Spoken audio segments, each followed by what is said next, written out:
Yeah, so I want to come talking here about Georgia and Tennessee and what I saw from the game. I think a lot of people need to start understanding that um, Nico Miavele was never an elite quarterback. Um, Josh Heupel has a really bad habit of taking quarterbacks who have the dreamiest, like the if you were to he takes the quarterbacks that you would build in a lab, pretty much. Like he would have loved the Cam Newton. Like he loves those big tall dudes who got the rocket arms. Sadly though, those guys, not let me say those guys, but the guys that he's recruited, Nico Miavele, Joe Milton, they don't know how to throw an accurate pass. I mean, they just don't. Um, so like that's the issue, and so people gotta understand Nico was never an elite quarterback. I don't know what this whole thing was about. Oh, Tennessee, mind you, I was the one saying Tennessee was going to be really good this year. I said that. I had Tennessee beating Georgia, and they really should have. Honestly, I think everybody knows that, but they did. But I had Tennessee beating Georgia. Everybody's talking about Tennessee's gonna. There's questions on that kind of stuff. How does Here's the one question I think I'd ask yourself, and this is why all these analysis and they don't know what they talking. Keep telling you they don't know what they talking about. Because how does Tennessee get a quarterback that actually knows how to throw a forward pass and then they become a worse team? Explain that to me. Just say you don't understand what's going on and you just follow what everybody else says. Everybody just talk, and then that's all it is. One person says something so everybody agrees. Like I don't do the agreeing. I do the facts. At the end of the day, there's only one problem I see with Joey Aguilar, and it reared his ugly head in this game, is that he has a bad habit of throwing really bad interceptions, and that's gonna lose. That played a part in why they lost today, and that's gonna lose you big games. So that's the one thing that and I think Heupel and Aguilar will understand. They'll both come together and be like, look, we told you this before you got here. We told you this when you got here. We told you, and we're telling you now. You see how it can lose you a game. He needs to stop doing that. The interceptions he's throwing, now the one where Stanley fell down, okay, I give you a pass on that one. The guy fell down. It was more of like a timing thing, anticipation. I give you that. But the one before halftime was just ridiculous. You could have got points on that drive, and you said you just throw the whole possession away. Like that might have you might have won the game had you got points that drive. So it's like those are the that's it's just like it. Those are the throws you have to stop. You just can't do that in big games. You got to be able to hold on to the football. You can't have turnovers, and you can't. It's only throwing an interception, but a throwing an interception like that, where it's just like okay, you just chunked it deep down the field. I that's where Aguilar has to improve. But bro, Aguilar is going to be the hand hooker of this Tennessee for like he was a couple years ago. And the great thing about people don't understand. The great thing about college football now is years ago Tennessee wasn't able to get in the playoffs. Now this Tennessee's team's going to be able to get into the playoffs and they're going to have a chance to go win something. This Georgia loss doesn't destroy them. It doesn't kill them. And so this guy's going to be the hand hooker for Tennessee this year. Tennessee's fan base, I'm sure, as they already have, is going to fall in love with the kid because of the swagger he has. He's confident, and he's an elite player, and the team is going to get around him, and the fan base is going to get around him like they did for Hendon Hooker. But I think this guy even has really more swag than Hendon Hooker. I think his fan base is going to love him, and I think this guy's the perfect. I know this guy's a perfect fit um, for what Josh Heupel wants to do because his best ability is what Nico's worst ability was throwing it deep down the field. At the end of the day, and he's not a one read quarterback. Like this guy doesn't have like Heupel can actually like this is just like Hunter Hooker. He can run his actual offense. Like it didn't have to be a one read and go run. Like he can run his actual offense. So this is Tennessee at their best. So I think Aguilar's a perfect fit. I've been saying that, and as long as he can clean the whole throwing interceptions on the field for no reason, I think it's going to be a home run quarterback for Heupel. Uh, and it's going to be a great for Tennessee. Tennessee will be a national championship contender. I don't know why people thought they wouldn't be. And so that's how I feel about Tennessee's offense. And then I'll go to Tennessee's defense. So what I didn't like, I mean, look, they both defenses they're gonna have a lot for me because they give a lot of points. But I think for Tennessee, I think Tennessee's better than Georgia. I know it sounds crazy, but they're missing Jamal McCoy and they're missing Ricky Gibson. So when those two dudes get back, you're not like I'm gonna be honest. The main reason why Tennessee lost today was because of their true freshman cornerback Ty Redmond. Colton had actually played a pretty good game, but Ty Redmond was horrible. And Georgia targeted him. They made an emphasis to target that kid. And they went at him. The game time touchdown when they got on that 8 point drive they had with a touchdown and a 2 point conversion. The touchdown was on Ty Redmond. Um, he got torched today. I don't know if Tennessee didn't have any better than him, but they're gonna have to go find someone. If McCoy and Willie Gibson are gonna be out, they need to find somebody else to replace him. Um, And whether that's Boot Carter and putting him in the slot and having Colton Hood and Boot Carter as your two corners on the outside and putting Ty Redmond in the slot or somebody else in the slot and doing it like that. But there's just no reason why that kid should be out there. He's just not good enough to play at this level right now. And it literally lost him the game. I really feel confident if Jamal McCoy and Ricky Gibson were out there. Even if just one of them were out there to be on the outside, those plays don't happen. And this Tennessee defense doesn't get 41 points because Gunnar Stockton and his arm really won them this game. I mean, yes, the run game was great, um, but at the end of the day, like they were able to chunk Tennessee down the field. They were able to get pretty much whatever they wanted in the passing game for a lot of the game, and it opened up the running game for them. So I think Georgia. I know Tennessee is a better football team than Georgia.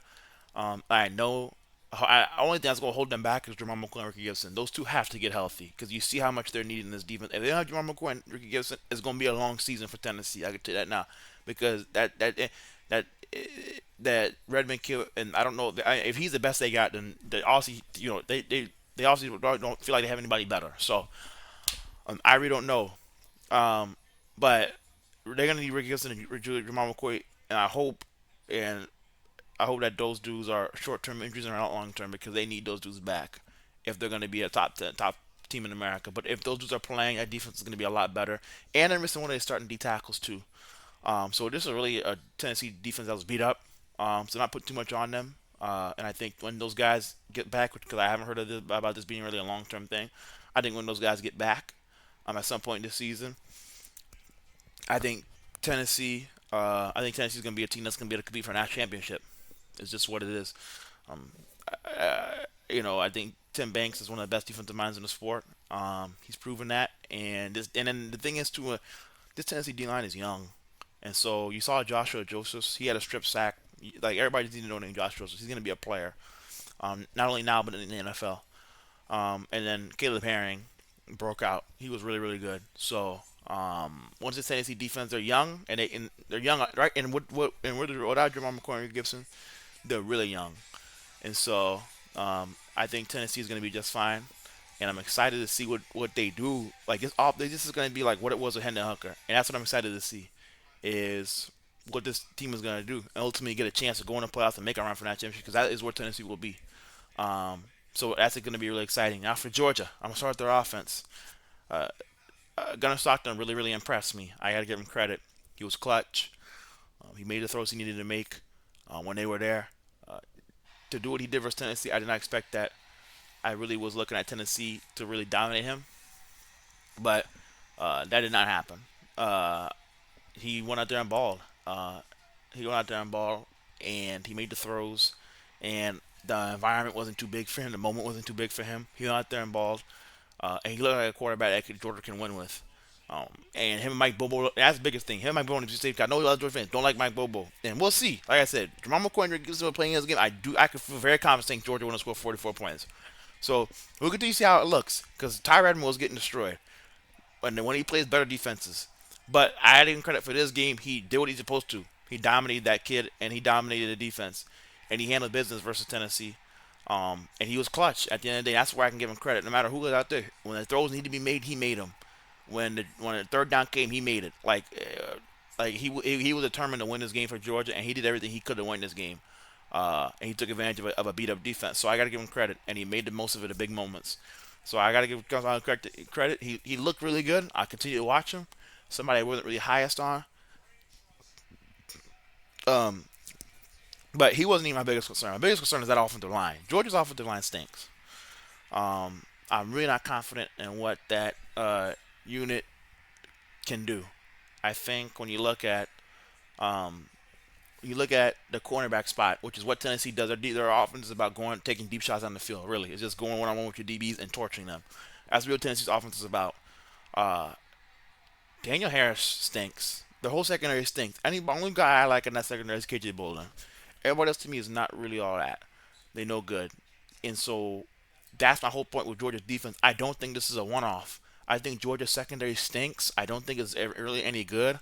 I don't think they're not very good at all to me. And then when I look at Georgia, the only position I like for Georgia is linebacker. The only position I think they elite at is linebacker. C.J. Allen, Justin Williams, and I don't even think he's really playing right now. C.J. Allen, Justin Williams, Raylan Wilson, Chris Cole, like they got stellar linebacker. I give them that. It's one of the best linebackers in America. There's a bunch of NFL dudes that are going to be really good for a long time. But outside linebacker, the only position like that's the only position I feel like they're elite at and they have depth at like that I like. The DB room stinks, and I think that showed versus Tennessee. I don't think it did. The fact showed that the DB room, which I said preseason, the DB room stinks. They don't have any top corners. And then when you look at their D line, I thought of Christian Miller. Who else is going to rush a passer for Georgia? Georgia has no elite edge rusher off the edge, and the only elite passer they have on the interior is Christian Miller. And forget pass rusher. I don't even know any other elite D lineman Georgia has outside of Christian Miller. That's it. Like they have no pass rush. Joey Aguilar had all day in the pocket. That was a big issue for them too. On top of the secondary stinks, they have no D line to help their secondary out, and they got no secondary to help their D line out. So I really don't see this Georgia defense. I don't see this being a one-off thing for Georgia. I see this being a seasonal thing for like not season like multiple, but this season. I could address it this season. Well, this would be the consensus for Georgia is that is this defense getting torched because they don't have any elite D linemen to rush the passer, and they don't have any elite DBs to hold up versus the pass. So when you give people time, you have DBs that struggle in coverage. It's just not a match made in heaven. I think that people need to reevaluate what Kirby Smart because the defense took a step back last year. And Glenn Schumann, y'all rave about him, but like, why do we rave about dudes who give up, who defense look this bad? Like, let's be the fact that the end of the day, this Georgia defense has regressed, and people don't get put enough. Though like people at they all talk about Ryan Day, T. Sarkisian, but I don't ever see y'all criticize and how they all and y'all talk about what their weaknesses and holes are. But when y'all gonna talk about Kirby Smart's weaknesses and holes, how his defense is like a shell of itself, and they got torched by Joey Aguilar and Josh Heupel. How about that? How about how the fact that Tennessee has no that Georgia has doesn't have an elite pass rusher outside of Christian Miller? How about that? How about they got no elite DBs outside of KJ Bolden? How about that? So like no one's talking about that. No one's talking about Georgia's holes and Glenn Schumann, how your defense is getting torched. How about that? So that's where I'm. I think this Georgia defense is what it's going to be this year. It's going to be. It's going to be. It's going to not going to be good. It's not going to be that good of a defense. It wouldn't shock me if Ty Simpson tore them a new one. I'm just going to be honest. I could see DeBoer having to deal with this defense. Yeah, but yeah, I think that if people need to get used to the fact that Georgia and Kirby Smart's defense is just not all that like what it used to be. I compare Kirby Smart to Dabo Sweeney. Like people keep trying to say he's Nick Saban and he's not. He's Dabo Sweeney. At the end of the day, that's what he is. He's gonna compete and he's gonna be up and down, but he's not Nick Saban where he's gonna go win 5, 6, 7, 8 national championships. Just not gonna do it. Um, I think the next Nick Saban is in Austin, Texas. That's besides the point. And so that's my biggest issue. And then, like I said before, that Georgia, actually I don't think I mentioned it, but I might mention it, but I didn't want I want to expand on Georgia O line. Georgia O line is going to get whipped this year in multiple games. It wouldn't shock me. This is really a young Tennessee D line without a lot of proven guys, and I think that like I said before, I think Tennessee D line will be better as the year goes on because they're young. A lot of and they got some guys that they got to settle into college football, but it wouldn't shock me if Georgia's offensive line. I almost expect them to get whipped in some of these games because they're just not a special unit. Georgia doesn't know who their right tackle is. Ernest Green got benched, which was big, and they put in like 3 different right tackles. The right side of the offensive line is going to struggle. It struggled versus Tennessee. I expect it to struggle some more. Georgia, people got to get used to the fact that Georgia's going to look a lot like they're going to look a lot like different. Like you got to look at Georgia like this. They don't have an elite defense anymore, and they don't have an elite offensive line anymore. They don't have elite trenches anymore. It's just what it is. Like I expect Georgia to get whipped on the offensive line in some of these big games versus some of these really good defenses. I just don't trust what they got up front, and that's been going back to last year. They haven't been. They weren't. They're really going on a tier, but their 2 tackles, Ernest Green, Ronald Feeling, or like they both stuck. Well, I mean, it was Xavier Trust, but Ronald Feeling and Ernest Green rotating in for each other last year because one will give up a sack, then they bench him and put the other one in. Then the other one give up a sack, then they bench him and put the other one in. So like that's my problem with like Georgia. It's like I've been seeing it. It's been coming. This offensive line is going to get whipped this year. I'm just gonna say it now. The Georgia offensive line is not what it used to be. This Georgia defense is not what it used to be. These Georgia trenches aren't what they used to be. People have to get used to that. This isn't going to be a one-off thing. This is going to be a multiple year thing. This is going to be. This is going to be a this year thing. It's going to be a multiple game thing. I gotta say seasonal in multiple year. Hey, this is going to be a multiple game thing. Where in games like this, I wouldn't shock me if Bama makes plays versus offensive line, and it looks bad for them. Like we'll see. We'll see what Bama does. But like you get what I'm saying, Ole Miss, Texas is going to whip Georgia up front. They're going to roll day off of the line. But you get what I'm saying. Like when they play these top defensive lines, these top defenses, I'm really interested to see how this O line holds up because I'm not confident in that unit. I think Georgia fans are going to be real, almost like how Bama fans are like, oh my gosh, what's going on? We don't look like the old Bama. I think Georgia fans are going to get that same taste this year too. I expect Georgia to not look like the old Georgia to me. I think Georgia had multiple losses this year, and I think people are gonna have to gonna start. They'll say we're looking at Bama differently. They're gonna start looking at Georgia differently too. That's how I feel. I still think Tennessee's a better team than Georgia. Like I said, because of the injuries they got, especially at DB. But it's a good one for Georgia. It definitely helped them out because their schedule's tough, and there's some games I think they're going to lose later on and as the season goes on. They had to find a way to win it, and you got hey, Tennessee gives it to you, you got to take advantage of it. So I give Georgia credit, they won it, but I don't think Georgia did anything outside of their offense that really impressed me. And like I said, with Jamal McCoy and Ricky Gibson, I don't think they have. I know they don't have the. I feel very confident saying they don't have the offensive output that they do. So I'll leave it at that.